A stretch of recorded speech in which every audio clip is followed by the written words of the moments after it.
O livro de Oséias tem muito mais do que 3 capítulos, mas os 3 capítulos iniciais giram em torno da família de Oséias, o casamento dele e os filhos dele com uma prostituta chamada Gomer, que serve como uma analogia ou uma figura da relação de Deus com a nação de Israel, num dos tempos mais difíceis que a nação de Israel estava passando. Então, é um bloco quase que independente, podemos dizer assim. Então, não há risco de você perder a mensagem de Oséias se estudar só os 3 primeiros capítulos.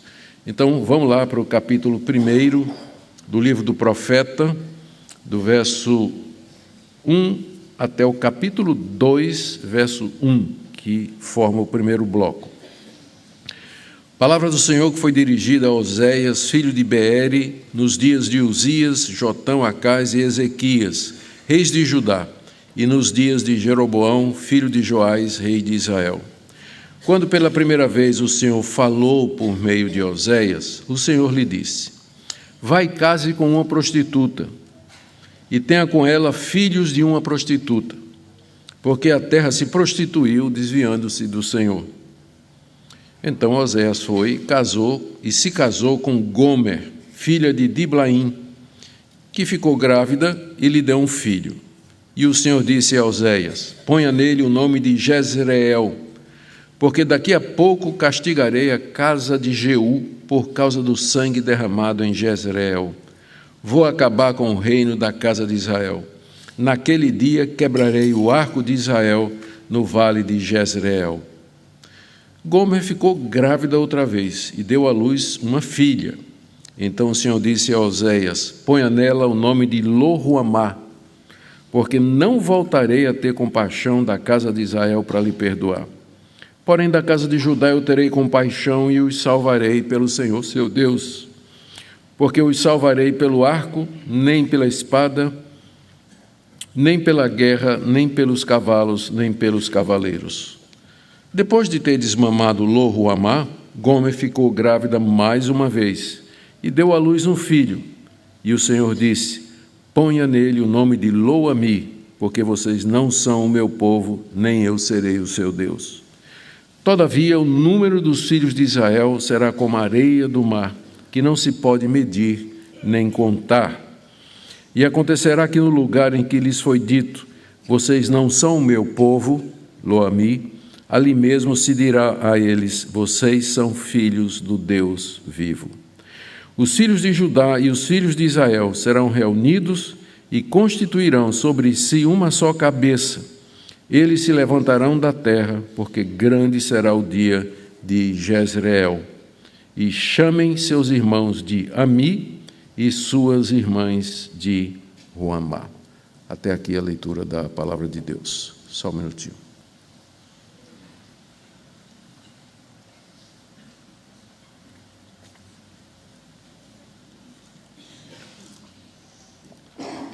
Vamos orar mais uma vez.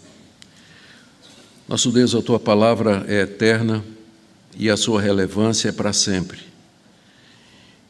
Nós nos perguntamos o que é que esse texto tem a ver conosco hoje. Por isso pedimos que o Senhor nos ajude a interpretá-lo e aplicá-lo corretamente às nossas vidas. Te damos graças por essa igreja que completa 152 anos. Te damos graças porque a igreja é a continuação de Israel, o Israel de Deus, o descendente fiel, os filhos de Abraão, a verdadeira circuncisão.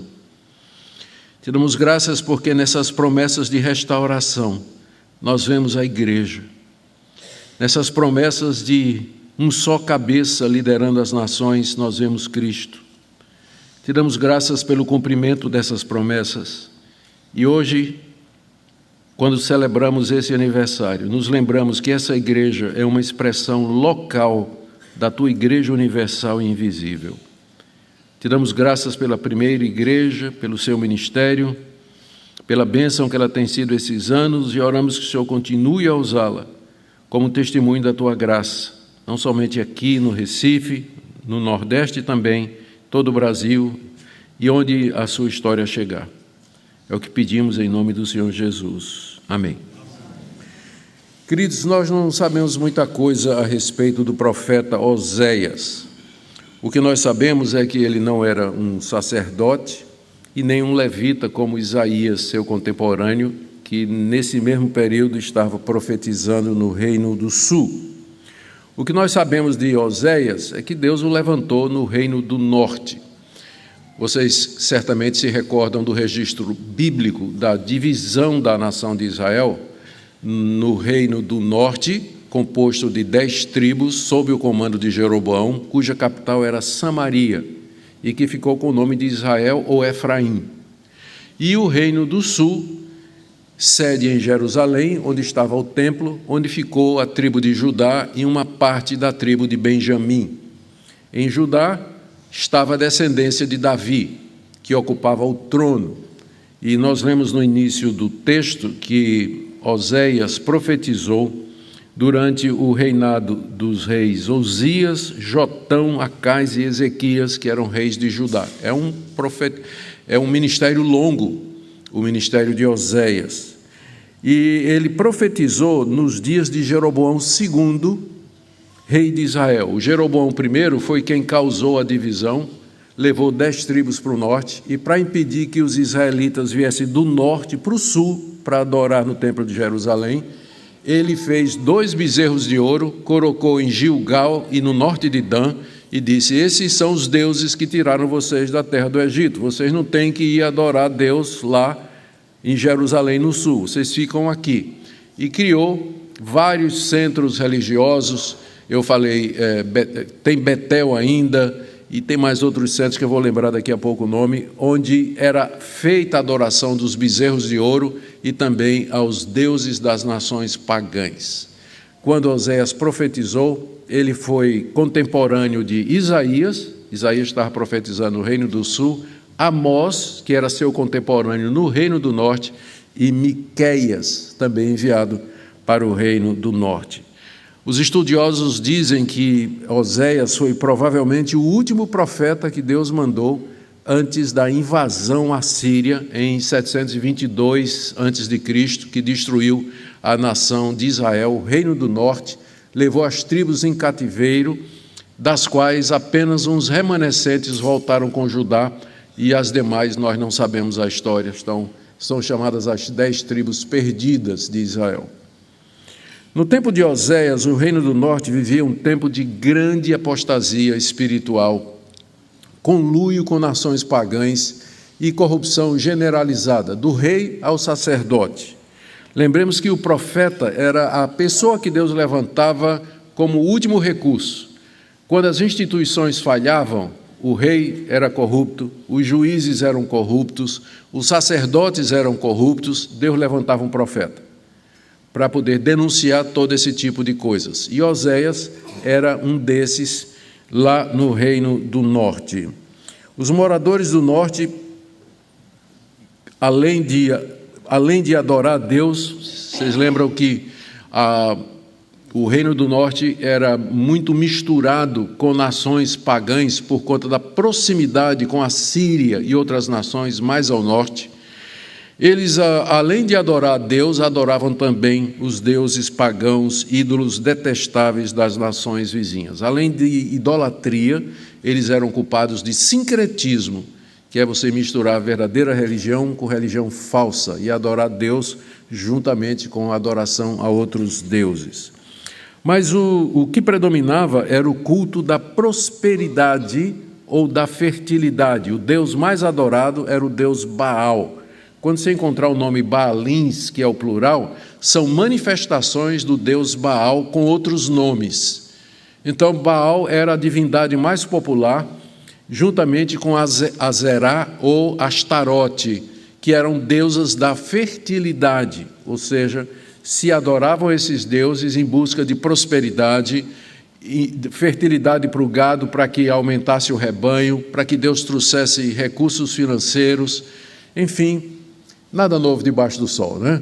Isso é as teologias da prosperidade de hoje, nada mais são que uma continuação cristianizada dos cultos pagãos de fertilidade do Antigo Testamento, que Deus havia proibido que os israelitas praticassem.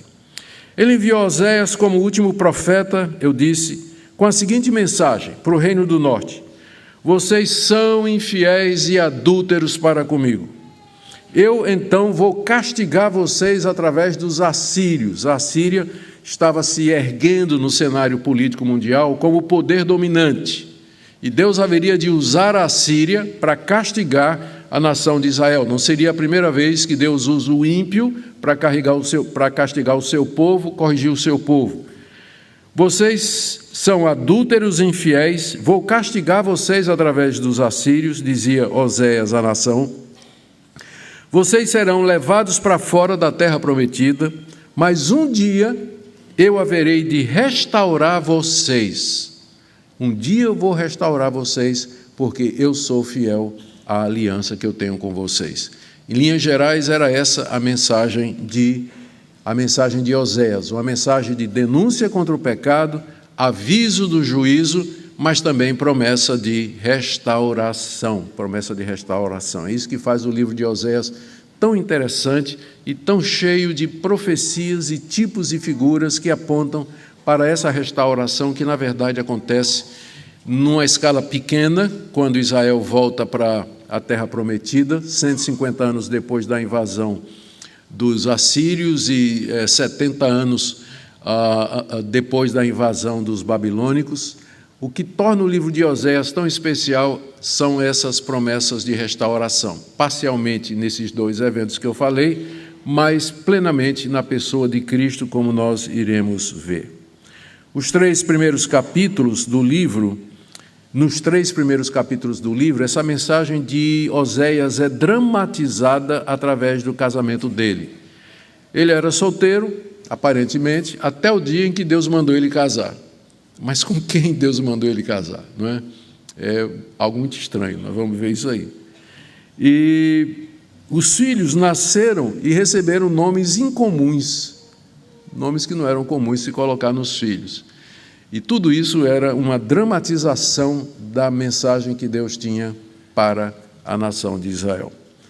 Então vamos ver, capítulo 1, siga aí na sua Bíblia. Em primeiro lugar, a ordem de Deus a Oséias, no verso 2. Quando pela primeira vez o Senhor falou por meio de Oséias, o Senhor lhe disse: vai, case com a prostituta e tenha com ela filhos de prostituta, porque a terra se prostituiu, desviando-se do Senhor. Queridos, quando Deus se revelou a Oséias, a primeira vez, ele não lhe deu uma mensagem para Israel. A primeira vez que Deus apareceu a Oséias, diferentemente dos outros profetas, quando Deus dizia, vá e diga a Israel ou a Judá o seguinte, ele deu uma ordem a Oséias, e uma ordem muito estranha. A ordem foi que ele deveria se casar com a prostituta e que ele deveria ter filhos com ela. Em que sentido esse era um fato inusitado? Bom, primeiro, embora o reino do norte estivesse moralmente muito depravado, prostitutas e mulheres infiéis ainda eram vistas com suspeita e estavam debaixo das proibições da lei de Moisés e eram mal vistas e excluídas dos círculos daqueles que ainda temiam a Deus. Prostituição era proibida em Israel. Deus manda Oséias casar com a prostituta. Essa ordem é estranha porque vai contra o que Deus havia revelado em sua lei. O mandamento não adulterarás, interpretado, ele significa também que não te prostituirás. A infidelidade é parecida com a prostituição, a diferença é que a infidelidade acontece com quem é casado. Contudo, a gente deve lembrar que Deus, isso é uma coisa que nem sempre as pessoas entendem, que o nosso Deus, ele é totalmente outro. Ele não está debaixo das leis que ele determinou para a humanidade. Ele criou essas leis. E ele está acima delas. E ele pode quebrá-las, usá-las, de acordo com sua soberana vontade. Não devemos medir Deus pelo que nós somos. Deus deu a lei a respeito da prostituição. Mas está no direito dele dizer ao profeta, vai e case com uma prostituta, porque ele não é como o homem, ele está acima das leis que ele nos passou. É nisso que reside a sua alteridade, ele ser outro, ele ser distinto, ele ser o Senhor, ele ser absoluto, maior do que nós podemos imaginar. Há mistérios e coisas referentes a Deus que nós não sabemos, mas que a Bíblia simplesmente relata como fato. E o fato é esse, Oséias, vá e case com a prostituta. Vá e case com a prostituta. Lembrando disso. Eu estava comentando isso com minha esposa e ela disse, não esqueça que ao casar com uma prostituta, Oséias a redimiu. Eu gosto dessa visão de redenção da Minca, né? Ela nunca perde a esperança com as pessoas. Tinha esperança até para Gomer, não é? Era uma prostituta, mas foi redimida porque casou com Oséias, não é? É uma perspectiva muito bonita, que nós vamos explorar mais adiante. Em várias ocasiões, aqui eu queria também trazer um outro ponto, porque hoje em dia é muito popular nas igrejas, algumas igrejas, eu fui proibido de citar nomes pela Minca também, existem várias igrejas o que é uma prática muito comum, que é a dramatização profética. Uma pessoa começa a dramatizar ou encenar alguma coisa e depois interpreta aquilo como sendo uma mensagem. Por exemplo, andar num palco como se fosse uma leoa berrando. Então, aquilo ali é uma mensagem que diz, Deus está dizendo que Ele é o leão de Judá e que vocês têm que ouvir a voz dele. Mas se questionar, como é que isso pode ser? Não, isso aí é uma encenação profética. Está lá no Antigo Testamento. De fato tem. E se hoje a gente tivesse profetas como Oséias, eu não estranharia. Mas qualquer pessoa que se acha profeta, faz uma encenação no palco e diz que aquilo ali é Deus falando, isso aqui é não entender que Oséias era um homem levantado por Deus, a encenação dele era inspirada por Deus, foi determinada por Deus e veio parar na Bíblia. Se as encenações modernas são de Deus e representam a vontade de Deus, deveria ser anexo 1, anexo 2, anexo 3, a palavra de Deus. Mas não há profetas hoje como Oséias. Não existem profetas hoje como Isaías. O Novo Testamento, quando fala do Antigo, pensando nos profetas, sempre diz os profetas. Efésios capítulo 2, o apóstolo Paulo diz, a igreja está fundada sobre o fundamento dos apóstolos e dos profetas, como se fosse um número final terminado. Não tem mais profetas como eles. Isso é importante lembrar, a exclusividade do que é que está acontecendo aqui. O que nós estamos vendo aqui é uma encenação, é Deus falando através de um evento da vida dos seus servos. Não é de estranhar. Por exemplo, Oséias ainda foi feliz, Isaías teve que andar 6 anos nu. 6 anos, e Isaías andando nu no meio de Judá. Deus mandou ele fazer isso. Deus é contra a nudez? Sim, ele mandou cobrir a nudez lá no Jardim do Éden, não é verdade? Ele cobriu a nudez, na verdade, lá no Jardim do Éden. Mas diz para Isaías, você vai andar 6 anos nu. Eu não sei porque que não tem profeta que faz isso hoje, né? Mas não é profeta? Não é encenação da parte de Deus? A gente tem que lembrar a característica específica e exclusiva do que acontece na Escritura, para a gente não pensar que pode imitar determinadas coisas como se fosse de Deus. Deus falou muitas coisas de muitas maneiras aos nossos pais pelos profetas. A revelação final de Deus está na Bíblia. Deus nos fala pela sua palavra. O que Deus tinha para nos dizer, Ele já disse. Está escrito. Recorra às Escrituras e não vá atrás desse pessoal que pretende estar falando diretamente da parte de Deus. Tem, inclusive, um critério interessante que você pode usar. Se a profecia está de acordo com a Bíblia, ela é desnecessária. Se ela estiver contra, tem que ser rejeitada. Em ambos os casos, nós não precisamos de profecia, porque nós temos a palavra de Deus. Bom, eu falei de Isaías que andou nu, Jeremias que teve que enterrar um cinto de couro lá nas margens do rio Eufrates, fez a viagem lá do Reino do Sul, ele estava no Reino do Norte, aliás, para a Mesopotâmia, 800 quilômetros, para enterrar um cinto lá na beira do rio Eufrates, como Deus mandou. E Ezequiel, que cozinhava a comida dele com esterco humano, não era bom o gosto nem o cheiro, né? Imagino. Até porque na lei de Moisés estava dito que quem tocasse em esterco humano estaria imundo.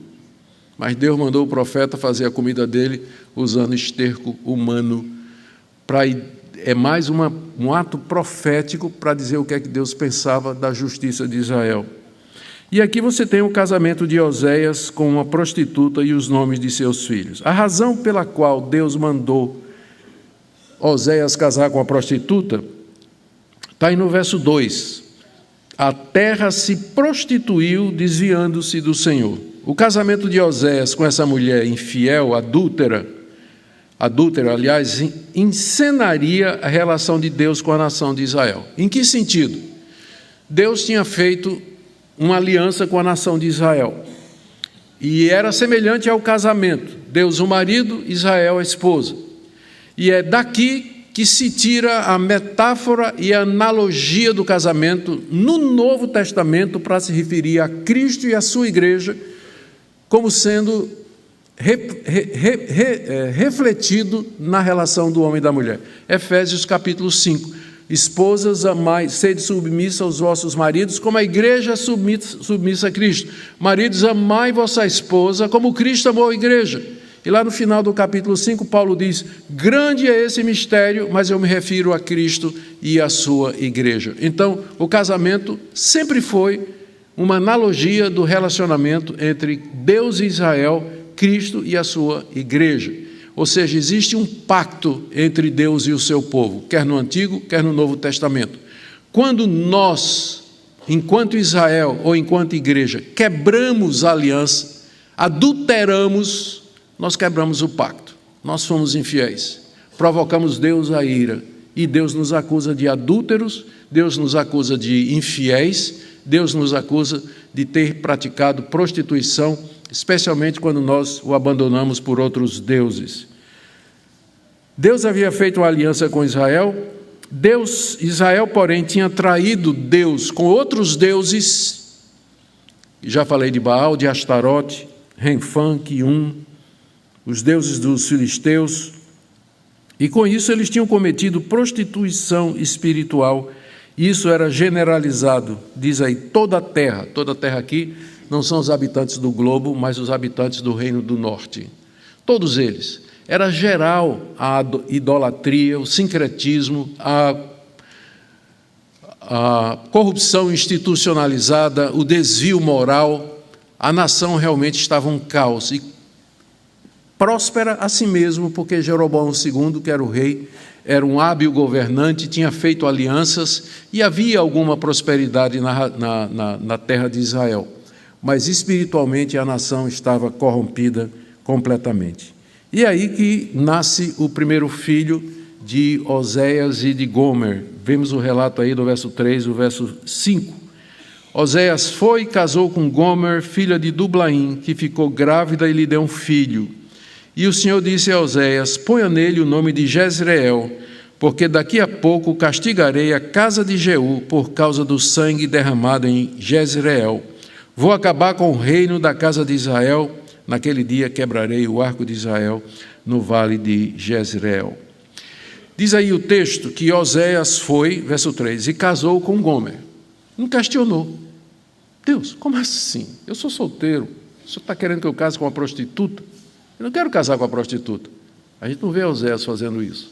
A gente vê Oséias obedecendo o que Deus tinha mandado. Ele sabia que era Deus que tinha falado com ele. Ele não ficou na dúvida, será que isso é meu pensamento ou é Deus? Isso é o Espírito Santo ou a impressão do meu coração? Vê como é subjetivo isso aí? Vê como é importante a gente ter uma revelação objetiva, escrita, para a gente saber a vontade de Deus? No caso do profeta, não tinha dúvida. Deus apareceu para ele numa visão, Deus apareceu para ele, falou de noite, Deus lhe mostrou sua glória, como Isaías viu a glória do Senhor, de maneira inequívoca. Hoje em dia as pessoas, porque são ensinadas de que Deus fala pelos profetas, Deus está dando novas revelações, as pessoas ficam confusas. Como é que você vai saber entre a voz de Deus, do diabo ou do seu coração? Então vamos pôr uma revelação segura que é a palavra de Deus. Ele ouviu, obedeceu. Não sei por que Gomer, prostituta não faltava no Reino do Norte, mas ele escolheu Gomer. E diz aqui que ela é filha de Diblaim, para nós não diz nada porque a gente não conhece. Fato é que ele era certamente uma prostituta. Embora o texto não diga, não é? Ela era essa prostituta. Ela engravidou e deu à luz o primeiro filho da relação. E Deus apareceu a Oséias. Segunda vez, mostrando que o profeta não via Deus todo dia. Decorreu um tempo aqui entre a ordem e o nascimento de Jezreel. Deus apareceu a Oséias e mandou que chamasse o filho de Jezreel, que significa Deus espalha, ou Deus semeia, numa segunda possibilidade, sendo Deus espalha a preferida. Para a gente entender isso aqui, tem que contar um pouquinho na história. O reino do norte quando houve a separação do reino do norte, o rei Jeroboão I, que foi o rei que conduziu essa divisão, ele matou muita gente da descendência de Davi.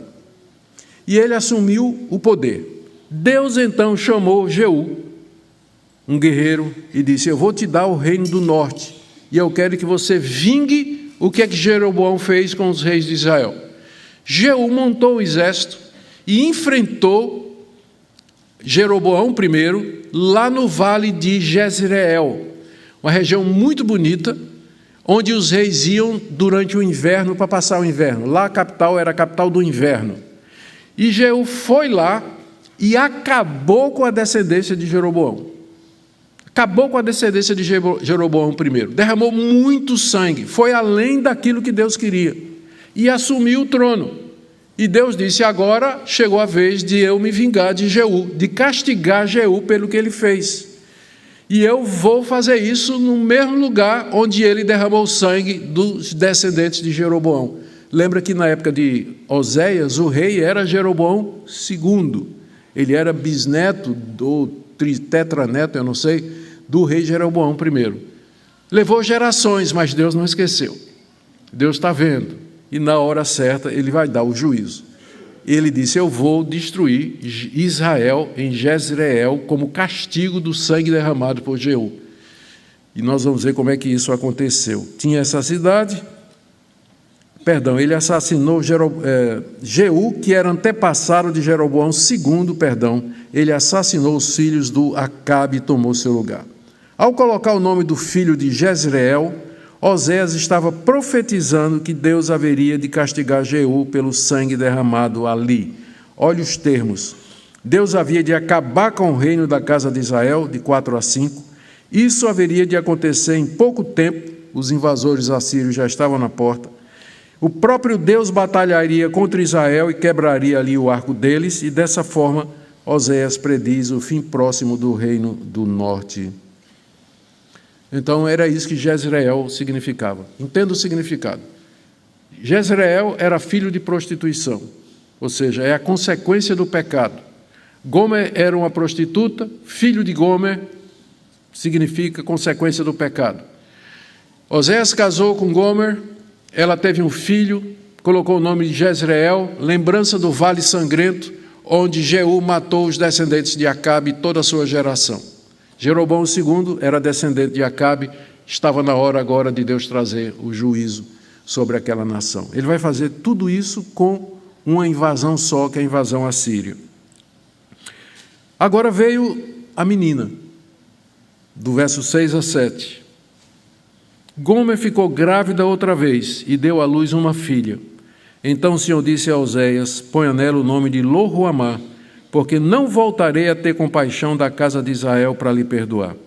Porém, da casa de Judá eu terei compaixão e os salvarei pelo Senhor seu Deus, porque não os salvarei pelo arco, nem pela espada, nem pela guerra, nem pelos cavalos, nem pelos cavaleiros.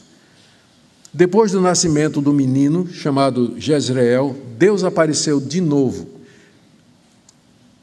e disse a Oséias, Oséias tinha pensado em botar o nome dela assim de Elizabeth. Aí Deus disse: não. O nome dela vai ser Lo-ruamá, que significa não amada, não favorecida ou não agraciada. Que nome para uma menina? Como é que você chama? Lo-ruamá. Que nome, não é? Não amada, não. Isso é por causa dos seus pais ou alguma coisa? Eu disse: não. Era a ocasião que Oséias tinha para trazer a mensagem dele. Oséias, que nome é esse que tu botaste na tua filha? Querido, é porque nós não somos mais amados de Deus. Deus está preparando o juízo sobre nós por causa dos nossos pecados.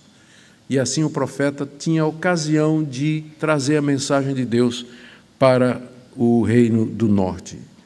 A causa do nome era essa, está dizendo aí no verso 6, que Deus não iria mais ter compaixão dos israelitas, ele não iria mais perdoar Israel pela idolatria, corrupção e imoralidade. Entretanto, e aqui no verso 7 brilha pela primeira vez o raio da esperança, Deus haveria de mostrar misericórdia para o reino do sul, Judá, verso 7. Diz aí que eles seriam poupados da invasão que estava por vir e que Deus mesmo os salvaria e não seria o poder militar deles. Quando é que isso aconteceu?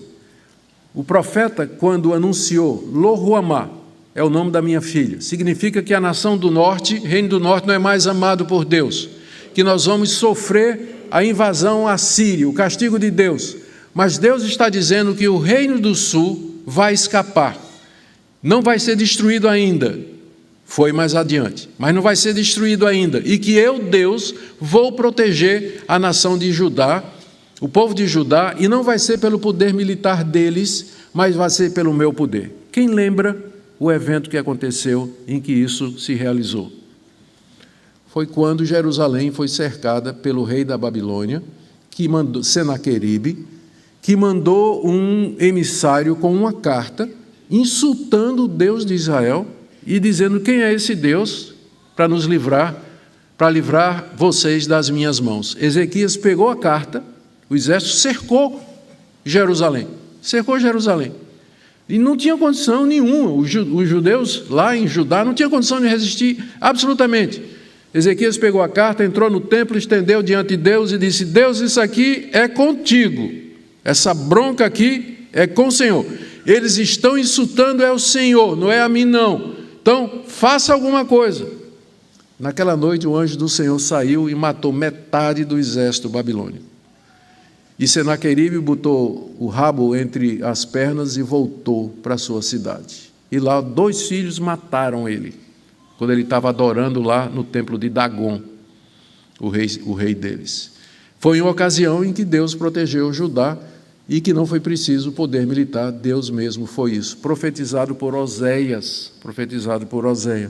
Deus não teria a mesma compaixão do reino do norte, que estava mergulhado em profunda idolatria, mas no reino do sul, por amor a Davi e por amor ainda a alguns reis piedosos como Ezequias, Deus ainda não traria o juízo sobre Judá, porém isso era uma questão de tempo. E agora vamos para o terceiro filho, é um menino, outra vez. Está lá, verso 8 a 9. Depois de ter desmamado Lo Ruhamá, Gomer ficou grávida mais uma vez e deu à luz um filho. E o Senhor apareceu de novo e disse: não vai ser Jacó, não vai ser Abraão o nome dele, não vai ser Sansão, não. O nome dele vai ser Lo-Ami, que em hebraico significa não meu povo. Não meu povo. Esse vai ser o nome do menino. Por quê? Porque vocês não são o meu povo, nem eu serei o seu Deus. Isso é, Deus iria tratar Israel como se não fosse o seu povo escolhido. Gente, essa é uma das declarações mais severas do Antigo Testamento. Deus havia escolhido a nação de Israel entre todas as nações do mundo e disse, como parte da aliança: eu serei o seu Deus e vocês serão a mim, meu povo. Vocês serão o meu povo, o único povo da terra que tinha esse privilégio. Agora Deus chega e diz: o nome do menino é Lo-Ami, porque Lo significa não, né, em hebraico. Vocês não são mais o meu povo. Não é que Deus tinha rompido, não é uma ruptura da aliança, mas que a partir de agora Deus não iria mais tratar o reino do norte com os privilégios da aliança. Vou tratar você como se você não fosse meu filho. É isso que está dizendo aqui. Esses nomes, Oséias, de Oséias e Gomer, Jezreel, Lo Ruhamá, Lo-Ami, apontavam para o juízo de Deus que estava para chegar através dos assírios. Eram nomes estranhos da cultura hebraica. Quando os judeus perguntassem a Oséias ou a Gomer: que nomes estranhos são esses que você colocou? Ali havia a oportunidade de dizer, de profetizar: nós, Reino do Norte, estamos debaixo do juízo de Deus. Ele vai nos tratar sem misericórdia, Lo Ruhamá, porque nós não somos mais o seu povo, Lo-Ami. E tudo isso vai acontecer no vale de Jezreel, como sinal do juízo de Deus. Mas, queridos, do verso 10 até o final, estamos chegando ao final, o pastor Cláudio disse que eu tinha até 13h, mas eu não vou aproveitar esse tempo todo. Isso é uma piada que eu sempre fiz aqui, né, Cláudio? O pessoal geralmente ria, mas hoje em dia não estão acostumados com isso aí. Olha, gente, a misericórdia de Deus. Ao todavia aí no verso 10, está vendo aí? Todavia, ou seja, apesar de toda essa ameaça que eu estou fazendo, o número dos filhos de Israel será como a areia do mar, que não se pode medir nem contar. E com isso, Deus estava dizendo que o juízo, ele não ia significar a destruição e o término do seu povo, porque haveria um dia que o seu povo seria tão numeroso como a areia do mar. E acontecerá que no lugar em que lhes foi dito, vocês não são o meu povo, Lo-Ammi, ali mesmo se dirá a eles, vocês são filhos do Deus vivo. Os filhos de Judá e os filhos de Israel serão reunidos. Olha, gente, como a igreja está revelada aqui com tanta clareza. Os filhos de Judá e os filhos de Israel serão reunidos e constituirão sobre si uma só cabeça. Eles se levantarão da terra, porque grande será o dia de Jezreel. Chamem seus irmãos de Ami, não mais de Lo-Ammi, e suas irmãs de Ruamá. Aqui o profeta Oséias faz a primeira profecia a respeito da restauração do povo de Deus, depois do juízo que Deus ia fazer. Isso é típico do nosso Deus. Quando nós estamos em pecado, Ele nos disciplina. Ele usa todos os recursos do mundo, que são seus, para nos disciplinar. Às vezes até o ímpio, para nos corrigir, nos repreender, nos fazer voltar para Ele arrependidos. E aí então nosso Deus nos restaura. E às vezes a restauração, a grandeza da restauração, supera o sofrimento do castigo. Mas essa é a tática, essa é a estratégia que normalmente o nosso Deus usa quando nós, seus filhos, estamos em pecado e vivendo de forma errada ou de forma contrária àquilo que Ele diz. Deus dá essa mensagem a Oséias de compaixão e de restauração. Deixa eu enumerar para vocês o que está sendo dito aqui. Depois de castigado, Israel haveria de se tornar uma nação numerosa, verso 10. Eles voltariam a se relacionar com Deus como pai e filho, verso 10. 2 reinos haveriam de se unir debaixo de uma só cabeça, verso 11. Eles se levantariam na terra no grande dia do juízo, que é o vale de Jezreel, verso 11. E os israelitas agora seriam chamados não de Lo-Ammi e Lo-Ruamá, mas de Ami, meu povo, e Ruamá, amada. Em linhas gerais, é essa a profecia de Oséias com relação à restauração. Pergunta, quando é que tudo isso se cumpriu? Tudo isso que foi feito, toda essa encenação. Casar com a prostituta, ter 3 filhos com o nome de juízo, promessa de restauração. Quando é que isso tudo se cumpriu?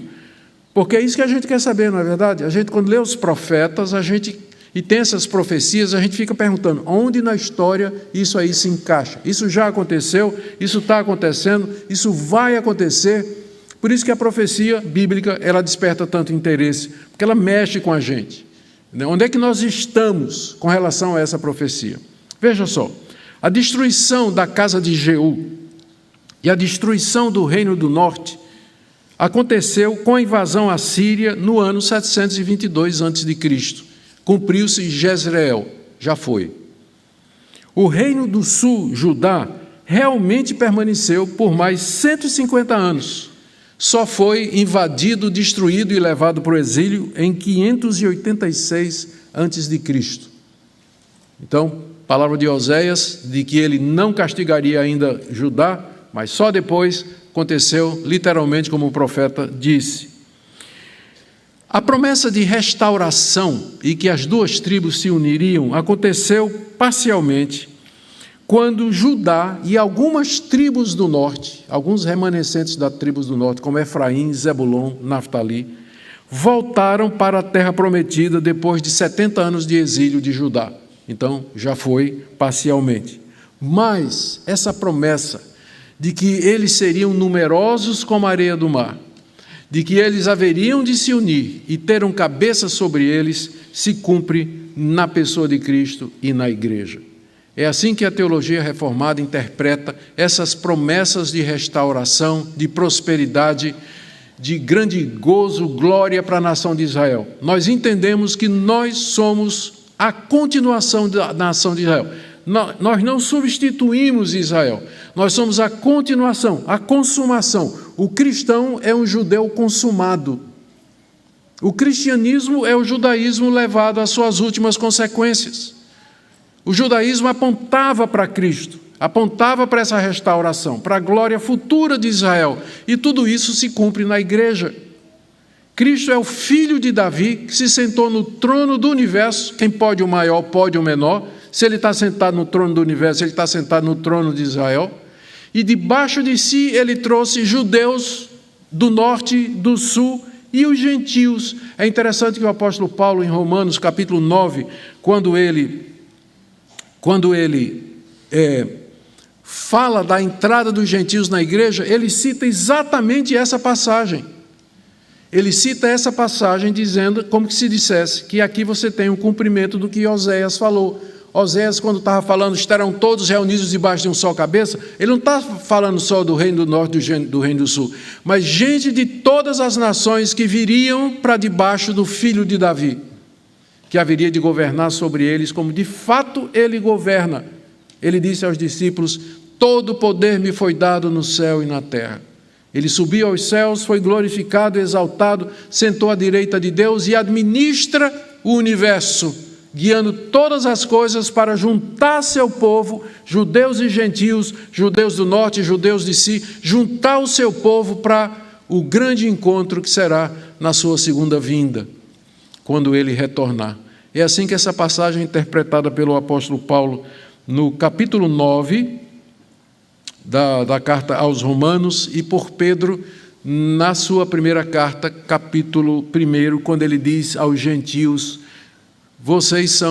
quando ele diz aos cristãos, judeus e gentios, vocês são sacerdote, raça de sacerdote, povo eleito, povo exclusivo de Deus, aplicando à igreja esses termos que nós encontramos aqui para Oséias.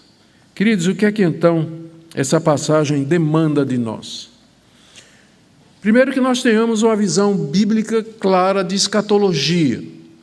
Escatologia é uma área complexa, sensível, e nós não deixaremos de entrar no céu se a gente tiver uma interpretação escatológica errada, a não ser que ela faça você negar a Cristo. As 3 grandes linhas escatológicas, nenhuma delas nega a Cristo, ao contrário, todas procuram exaltar a Cristo. Pós-milenismo, pré-milenismo, amilenismo.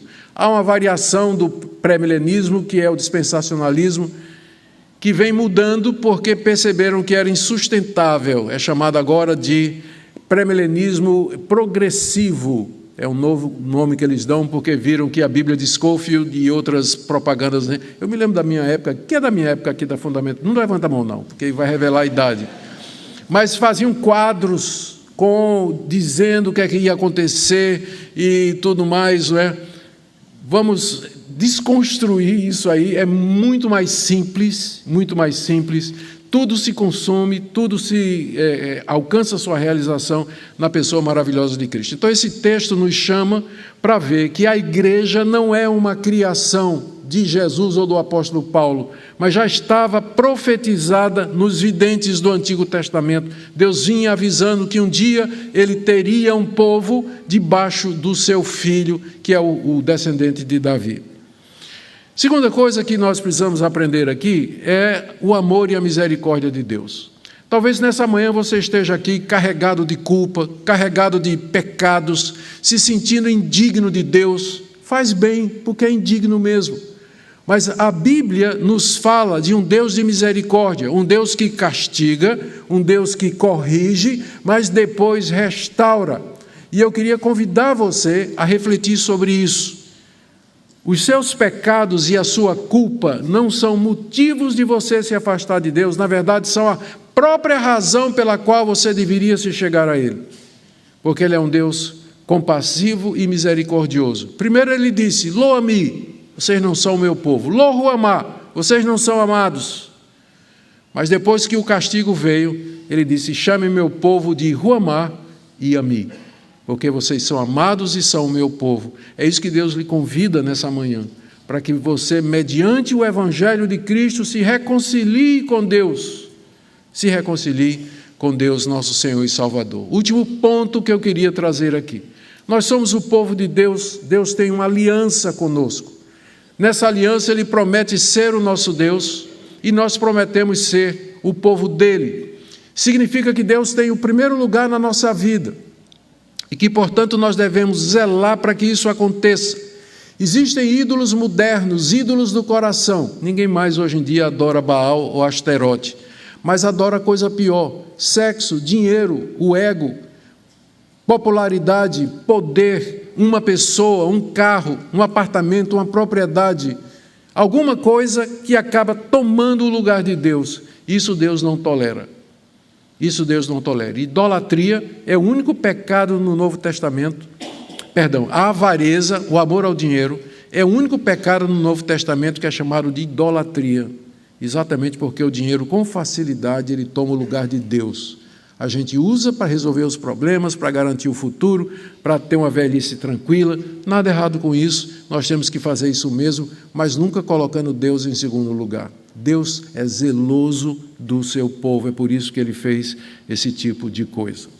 Agora, o último ponto aqui, eu quero que não ser mal entendido. Eu falei que não tem mais dramatização profética, mas isso não quer dizer que Deus não possa usar a sua vida para mandar uma mensagem para as pessoas. O seu exemplo, o seu testemunho falam mais alto do que suas palavras. A maneira como você se porta no trabalho, na escola, na sua família, com os amigos, nos relacionamentos, isso é uma mensagem de Deus viva para as pessoas ao nosso redor. Vocês são testemunhas de Deus, não só com palavras, mas também com atos. Com atos. Por isso, vivamos de maneira tal que o Senhor Jesus seja glorificado em nossa vida, como sal do mundo, como sal dessa terra e como luz do mundo, conforme Ele mesmo nos falou. Amém?